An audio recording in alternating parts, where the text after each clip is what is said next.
Welcome back to the Deep Dive. Today, we're focusing our attention on, on a single powerful element, fire. Right. And when you talk about fire, you're talking about something that's so inherently dualistic. Exactly. It's the passion that, sparks action, the heat that forges steel, and then it's the destructive force that can just consume everything. But also, and this is critical, its purification is what burns away the unnecessary to reveal what's true underneath. And that duality, that exact concept, perfectly embodies who we're talking about today. Rei Hino, the warrior we all know as Sailor Mars. Absolutely. So our mission for this deep dive, using all the great source material we have, is to move way beyond that surface level idea of her as just, the angry one or the fire starter. We want to really extract the profound complexity of her character. We're going to trace her journey, which is this really difficult, self-made path to balance ancient spiritual tradition, the heavy weight of her family, and this deep internal drive. Yes, absolutely. Yeah. The brilliance of Rei Hino, I think, is in her contradictions, and that's what makes her so rich to study. It really is. She's defined by this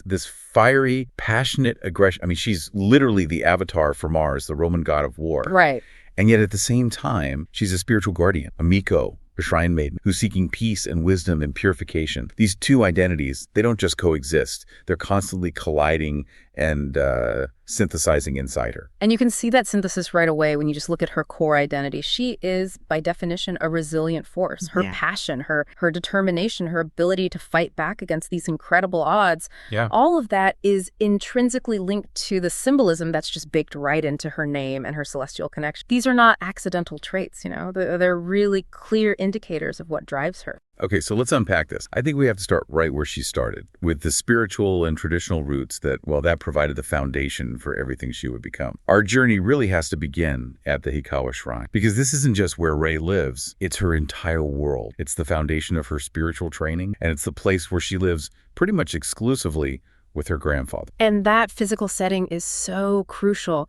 It immediately places her outside let's say, the typical context of a modern Japanese middle schooler. Completely. What's so fascinating is that the shrine represents this profound anchor to ancient Japanese spirit. Rei is tethered to something timeless, which makes her inherently different from the other guardians, are much more focused on school or friends or more contemporary ends. And her role as a shrine maiden, a Miko, is just central to all of this. This isn't just a part-time job handing out fortunes or sweeping the grounds. No. Her duties are profoundly serious. I mean, the sources say she's communing with spirits, she's performing specific kinds of divination, and most importantly, she's exercising evil energies. She is literally engaging with the unseen world every single day. And this creates a really fundamental duality. Her path ties her to something profoundly ancient and sacred, the rituals, the history, the spiritual protection of the whole community. Right.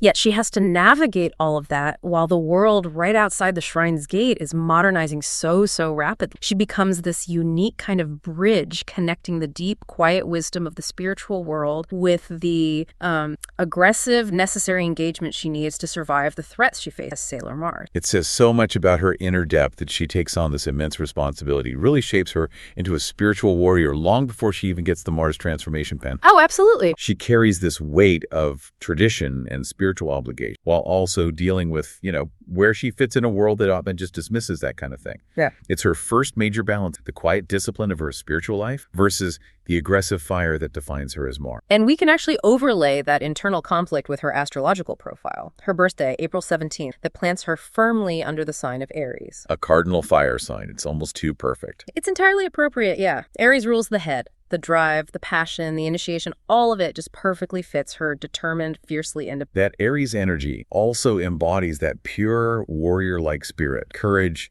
decisiveness, and, a tendency toward being outspoken and direct. Which certainly tracks. It definitely tracks with her personality, especially those early interactions with Usagi. She's not subtle. She is a direct flame. But if we want to talk about the more calculated side, the discipline that tempers that fire, we have to look at her AB blood type. Ah, yes. This is where we get into a very specific Japanese cultural reading. Exactly. The Ketsueki-Gata theory suggests that your blood type influences personality. For AB, the common interpretation is a mix of A and B traits, suggesting someone who is rational, intelligent, and maybe sometimes a little distant or critical. So she's this extraordinary blend. You have the passionate, impulsive warrior drive of Aries fire. tempered by this cultural expectation of being rational, maybe even calculating and intelligent because of her AB type. It allows her to be aggressive in a fight, but also incredibly disciplined and focused in her spiritual practice. It's the perfect complex mix for a disciplined warrior who can, at any moment, erupt into... Indeed. Yeah. But that aggressive independence, that drive for self-mastery, that doesn't just come from nowhere. We have to look at the severe weight of her family background, which forged this character through neglect and profound loss. This is the emotional anchor point of her entire story. Her father is characterized as this wealthy, important politician. Right. And their relationship is just formal. It's distant, marked by his profound neglect. He seems to view her life at the shrine as eccentric or maybe a distraction, and their interactions are, well, transactional, not loving. But the root trauma...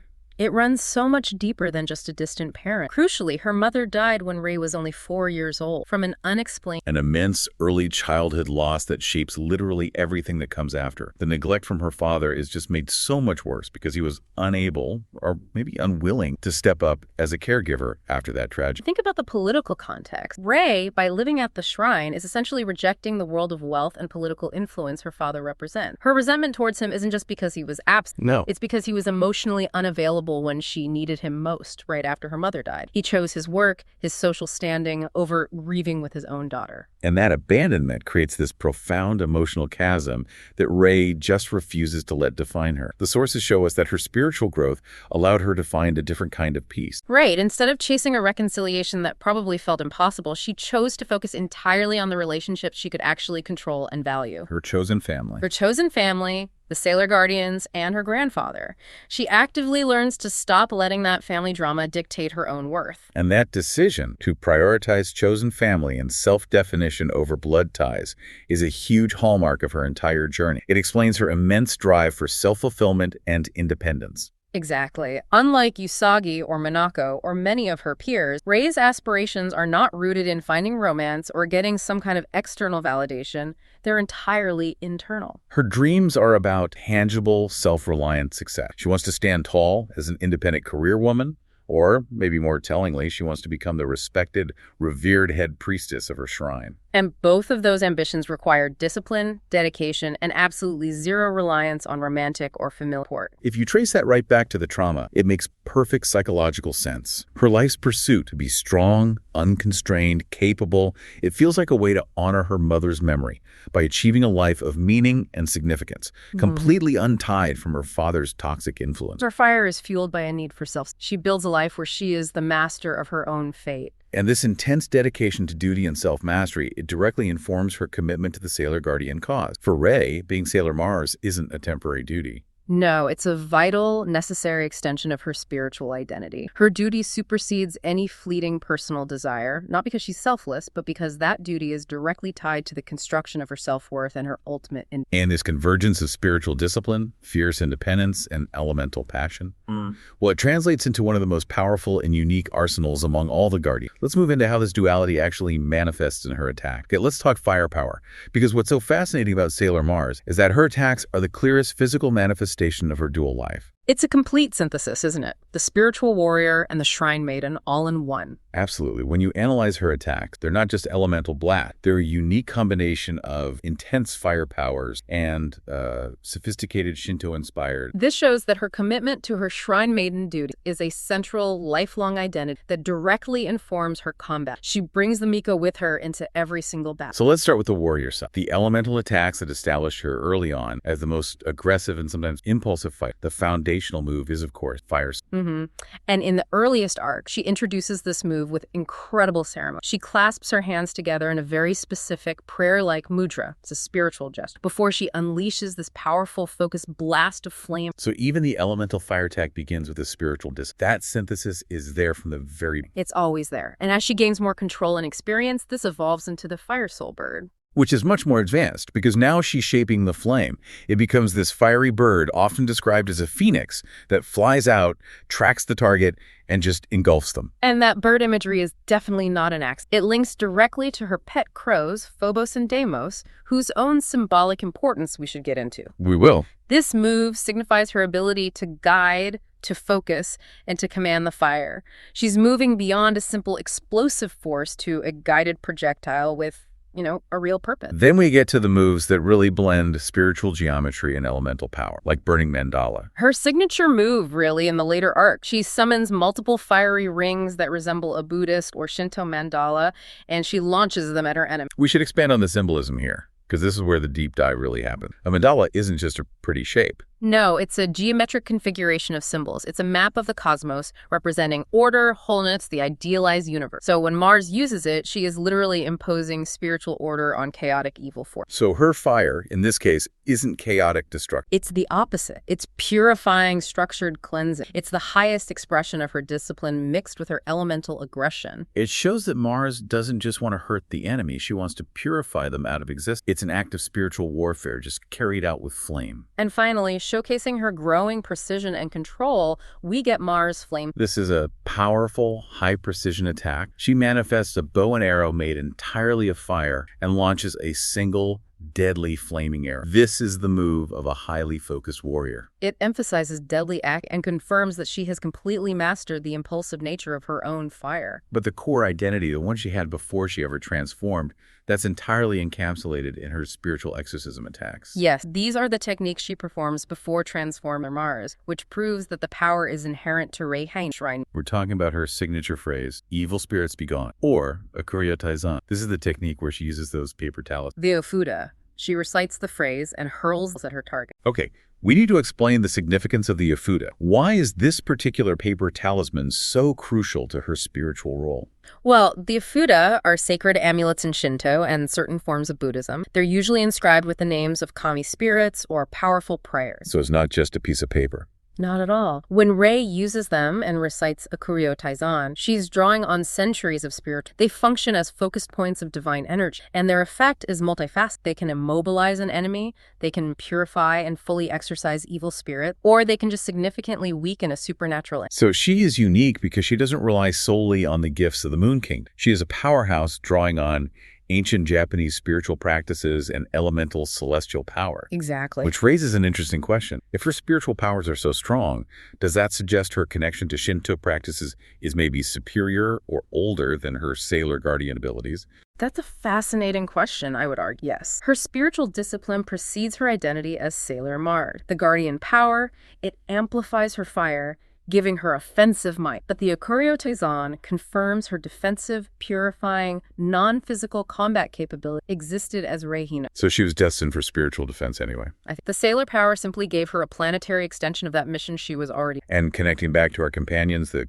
Crows, Phobos, and Deimos, their role is so much more than just set dress. Their names, of course, are drawn from planet Mars' two moons, Fear and Terror. That confirms their intrinsic link to her celestial power and protection. But in the sources, especially the manga and Sailor Moon Crystal, they become much more than just pets. Oh, they are true spiritual protectors. They can actually transform into human-like figures to assist her in battle. This bond just speaks volumes about her spiritual connection to the natural world around the shrine. They're her loyal spiritual familiars, stemming directly from her life as a Miko. It reinforces the idea that she's never truly alone, even though she often presents herself as this solitary warrior. Exactly. So if we look at the full picture of her arsenal, you see fire used not just for fighting, but for cleansing, for focus, and for the destruction of chaos. The aggressive fire of Aries is perpetually guided by the purifying spiritual core of the shrine. Her power is the relentless determination born from her trauma, which she transforms into fierce loyalty. That loyalty, however, had to be forged in fire. It wasn't immediate, which brings us to the fascinating character evolution she undergoes within the team. When Rei first arrives on the scene, she is the absolute epitome of the lone wolf trope.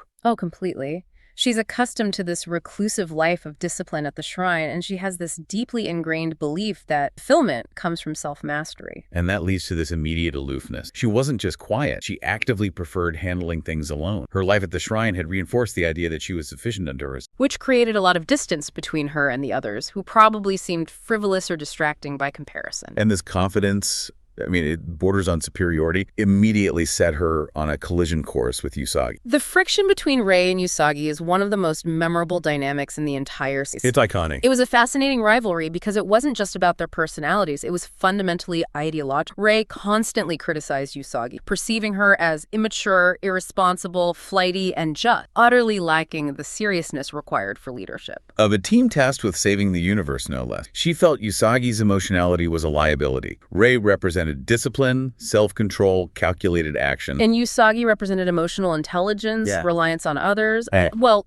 crying a lot. Rei initially acted more like a rival candidate for leadership than a teammate, driven by this desire to prove that her own path, the path of discipline, was the correct. But this is where the series does its most crucial work on Rei. We track this really important development, the shift from rigid independence to necessary interdependence. She had to learn that her way was not the only way. Or even the best way for the team. She realizes that discipline without heart is insufficient. She learns to appreciate Usagi's unique strengths, which she initially just dismissed. Usagi's kindness, her emotional intelligence, and her uncanny ability to unite and inspire loyalty, that's what ultimately makes her Princess Serenity. And Rei recognizes that. She recognizes that Usagi's perceived weaknesses, her emotional nature, her reliance on were actually the core strength. That heart is what keeps the Guardians fighting, even when the disciplined approach is the difference between fighting for a principle and fighting for people. Precisely. And that recognition results in a huge character turn. She not only accepts Usagi's leadership, which has to be hard for someone so inherently prideful. Incredibly hard. But she evolves into one of Usagi's fiercest, most devoted protectors. Her loyalty becomes absolutely unwavering, even if she maintains that stern, critical demeanor. It's loyalty born of respect,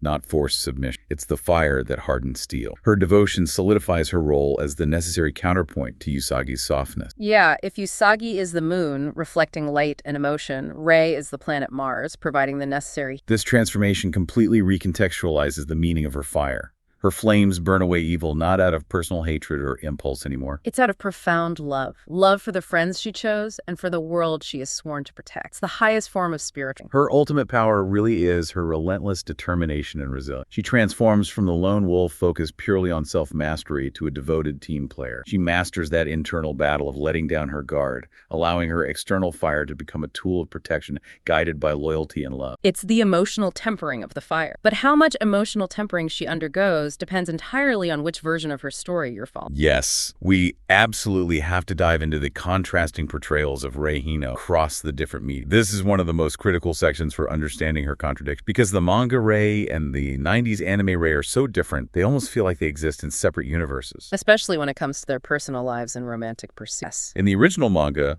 Rei is portrayed as incredibly mature, stoic, and just relentlessly disciplined. Her duties as Shrine Maiden and Sailor Mars completely take precedence over any kind of normal teenage life. She has this very quiet, almost reserved intensity. And crucially, the manga version is very, very guarded about romantic. She focuses almost entirely on her spiritual and career ambitions. The anime, however, gave us a much livelier, more emotional, and frankly, more volatile Rei. Yeah. She's competitive, she has a sharp wit, she's prone to playful banter, which often leads to that comedic friction, especially with Usagi. This version is just more relatable and multidimensional because the narrative actually explores her attempts at romance. Yeah. It highlights her human. And the anime used this more expressive personality to explore relationships that the manga essentially ignored. She has two key romantic arcs that really help us dissect her approach to love. The first one, which always surprises new viewers, was her brief dating relationship with Mamoru Chiba. Tuxedo Mask himself. Indeed. Rei was initially drawn to his maturity, his sophisticated, mysterious aura,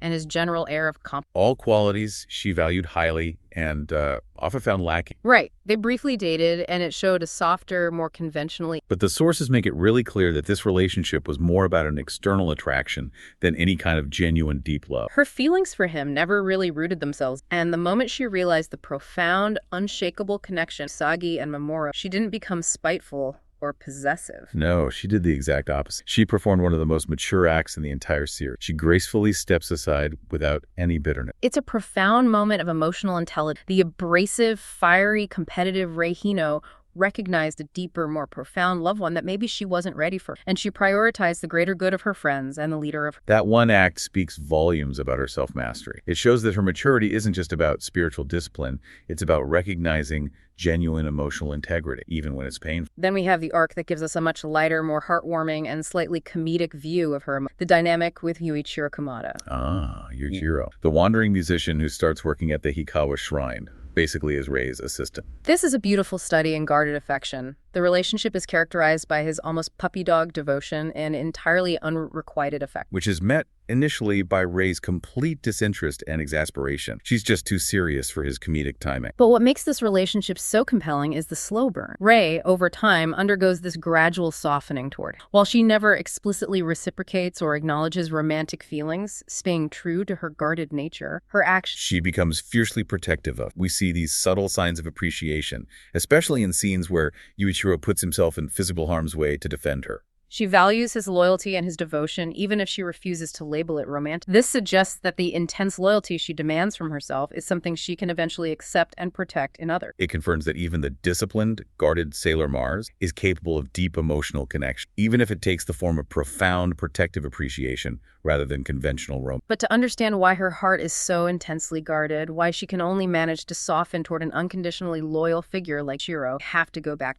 specifically to the side story, Casablanca. This is the critical psychological puzzle piece. Casablanca Memory explores her earlier, intensely vulnerable history, focusing on a complex relationship with Kaido, a man who worked for her father. This relationship wasn't frivolous. It showed a romantic, vulnerable side of young Rei that we rarely ever see, and the relationship ultimately ended because of the deep fissures caused by her father's toxic political environment and neglect. That trauma sealed off a part of her heart. And this allows us to fully apply the psychological lens to her general guarded nature. Her focus on autonomy, discipline, and self-sufficiency is a clear, long-standing defense mechanism. Given the emotional distance from her father following the devastating loss of her mother, that profound early childhood sense of abandonment, Rei developed an inherent reluctance form deep romantic. The fear isn't just about commitment. It's a fear of emotional vulnerability that would allow someone else to hurt her, or, more terrifyingly, abandon her again. Just like her father emotionally did after her mother's passing. She needs control, and romance inherently threatens that control because it requires interdependence and vulnerability. So she channels all of that energy into pursuit, being the head priestess,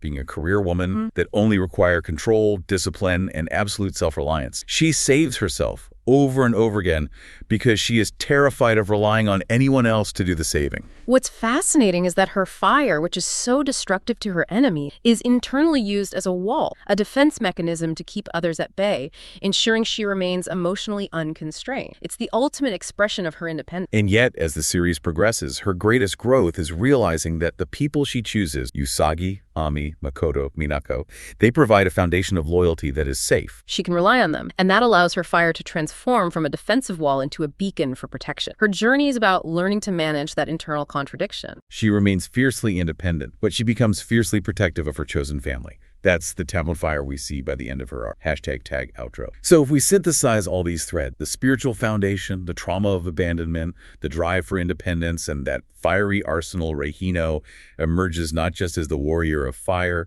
but as a woman defined by her personal. She is the master of her own internal battle. Her ultimate lesson is that true strength doesn't come solely from fighting the external threats she faces, but from the immense discipline required to temper her fiery passion with hard-won, which allows her to balance that deep spiritual duty with the desire for genuine connection. Right. Her fire never fades, it just transforms. It moves from being an impulsive, aggressive force into an illuminating light of protection and loyalty. That determination, forged in the trauma of her childhood and reinforced by the rigorous discipline of the shrine. That's what makes her such a formidable and enduring character. Her greatest achievement, I think, far beyond mastering the Mars flame sniper, was mastering her own heart. She allowed herself to move past the initial isolation of the lone wolf and transform into one of the most dedicated, unwavering protectors, Sailor Guardians. She found a way to be independent within a collective purpose. Exactly. And that leads us to our final provocative thought for you to consider. If Rei Hino had achieved her ultimate desired dream, becoming the head priestess, the spiritual anchor of the Hikawa Shrine,